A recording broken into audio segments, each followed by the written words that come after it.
Good morning everyone, I hope তোমরা সবাই খুব ভালো আছো। আমিও ভীষণ ভালো আছি। আর আজকে হচ্ছে 22 এপ্রিল, হচ্ছে টিউসডে, মঙ্গলবার।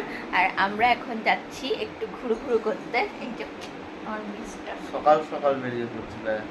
যাওয়ার কথা ছিল 5টায়, বেরোনোর কথা ছিল, সেখানে 6টা বাজে বাঙালির টাইম। 1 ঘন্টা লেট তো হবে। 1 ঘন্টা লেট তো হবে। তুমি রেডি? তো চলো আমরা সবাই রেডি। আমি, বাবা, মা আর ও যাচ্ছি, মানে আমার শ্বশুর শাশুড়ি আর ও আর আমি যাচ্ছি। তো চলো ঘুরে আসি। কোথায় যাচ্ছি যেতে যেতে বলছি, ঠিক আছে? এই ভিডিওগুলো অনেক পার্ট আসতে থাকবে, প্রায় 3-4টে, তো 3-4টে না, 2-3টে তো হবেই। তো যাই হোক, সব পার্টগুলো তোমরা দেখতে থেকো।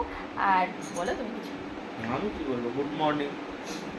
ও কিছুই বলতে পারে না, আমি কি বলবো? আর অন্য সময় ফটর ফটর করতে থাকে, আর অন ক্যামেরা কিছুই বলতে পারে না, কিছুই বলতে পারে না। ক্যামেরার সামনে বলতে কি ঘাবড়ে যায়। ঘাবড়ে যায়। তো চলো আর বেশি কথা না বলে যেতে যেতে বলছি যে আমরা কোথায় যাচ্ছি, চলো বেরোনো যাক। আর আমাদের গাড়ি করেই যাচ্ছি, সাধন দা যে দাদা আমাদের গাড়ি চালায়, তো ওই দাদাই যাচ্ছে অ্যাজ ইউজুয়াল, যেখানে আমরা যাই না কেন দাদাকেই হায়ার করি। তো চলো, দাদাও চলে এসছে গাড়ি নিয়ে, আমরা এবার সব রেডি হয়ে গেছি, ফুল রেডি, এবার বেরিয়ে পড়বো। তো চলো সব ভিডিওগুলো এনজয় করতে থাকো, খুব ভালো লাগবে, একদম স্কিপ না করে। আমাদের গাড়ি চলে এসছে দাদা নিয়ে।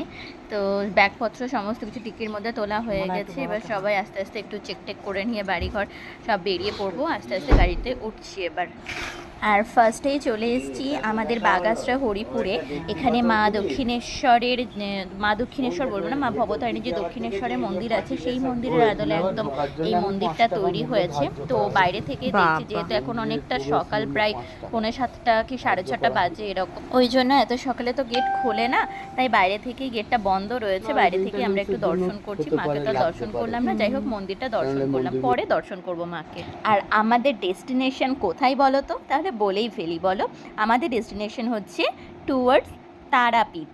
অনেকগুলো সতীপীঠ দর্শন করতে করতে যাব। আপাতত এখন যাচ্ছি গৌরাঙ্গ সেতুর ওপর দিয়ে, যেটা নবদ্বীপে যাই। তো সেই গৌরাঙ্গ সেতুর ওপর দিয়ে এখন যাচ্ছি। আর বললামই যাচ্ছি তারা নবদ্বীপ চলে এসেছি, দেখতে দেখতে নবদ্বীপ পৌঁছে গেলাম। তো এখন এসেছি আমার পিসি শাশুড়ির বাড়িতে। তো আমি বিয়ের আগেও এসেছি পিসির বাড়িতে একদিনকে, নবদ্বীপে যেদিনকে মার্কেটিং করতে এসেছিলাম সেদিনকে। তো আজকেও আসলাম, যেহেতু এই সামনে দিয়েই যাচ্ছি, ওই জন্য সবাই বলে যে চলো একটু দেখা করে আসি সবার সাথে। এখানে একটু চা খাবো, খেয়ে দিয়ে তারপরে আবার গাড়িতে উঠে আবার রওনা দেবো। আমার পিসি শাশুড়ির এই বাড়ির সামনে আম গাছটাতে প্রচুর আম তুলেছে, ভালোই লাগে এগুলো। আমের ভারে সব গাছের ডালগুলো মাথায় ঠেকে যাচ্ছে। চলে এসেছি প্রথমে জামালপুর বুড়োরাজের কাছে, মহাদেবকে দর্শন করব, তারপরে আবার যাত্রা শুরু করব। তো চলো ভেতরে যাই, দর্শন করি। এখান থেকে ডালা নেওয়া হচ্ছে বাবার পুজোর জন্য এই কাকুর কাছ থেকে। বাবা এখন অন্য কিছু কর না, চাষবাস করে কিছুই হয় না।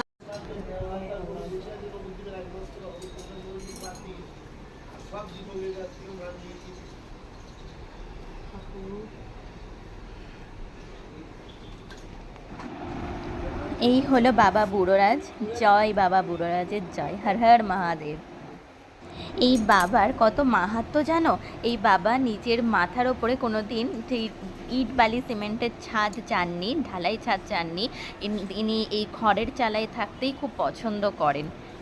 যতবারই নাকি ছাদ দিতে গিয়েছে ততবারই সেই ছাদ কোনোভাবে ইনকমপ্লিট। এই মন্দিরের বলে ছাদ দেওয়া যায়নি কোনো দিন, এই প্রথম থেকেই খড়ের চাল।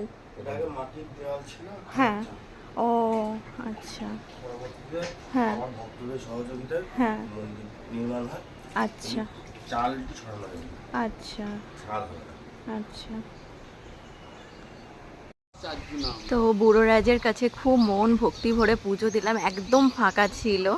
আর কি সুন্দর যে হাওয়া দিচ্ছে, কি বলবো, অসাধারণ হাওয়া দিচ্ছে, মনে হচ্ছে এখানে যেন বসেই থাকি, এত ভালো হাওয়া দিচ্ছে। আর একদম ফাঁকা মন্দির, কোনো ঠেলাঠেলি না, কোনো ভিড় না, কিচ্ছু না। এত মন ভালো লাগছে পুজো দিয়ে, কি বলবো, খুব ভালো লাগছে। আর সত্যি কথা বলতে এত সুন্দর, দেখো এখনো বেশ সুন্দর হাওয়া দিচ্ছে, মনে হচ্ছে যেন এখানেই বসে থাকি। সত্যি কথা, বাবা মায়ের স্থানে আসলে না, মানে যেতেই ইচ্ছে করে না এখান থেকে, এত সুন্দর লাগে, এত সুন্দর লাগে। তো চলো, এখানে বেশ সুন্দরভাবে পুজো দেওয়া হলো। এবার দেখি কোথায় নেক্সট প্রোগ্রাম কোথায় হয়, দেখা যাক। তো এই ফার্স্ট ভিডিওটা আমি এখানেই এন্ড করছি, এরপর আসছে নেক্সট সেকেন্ড আরেকটা ভিডিও।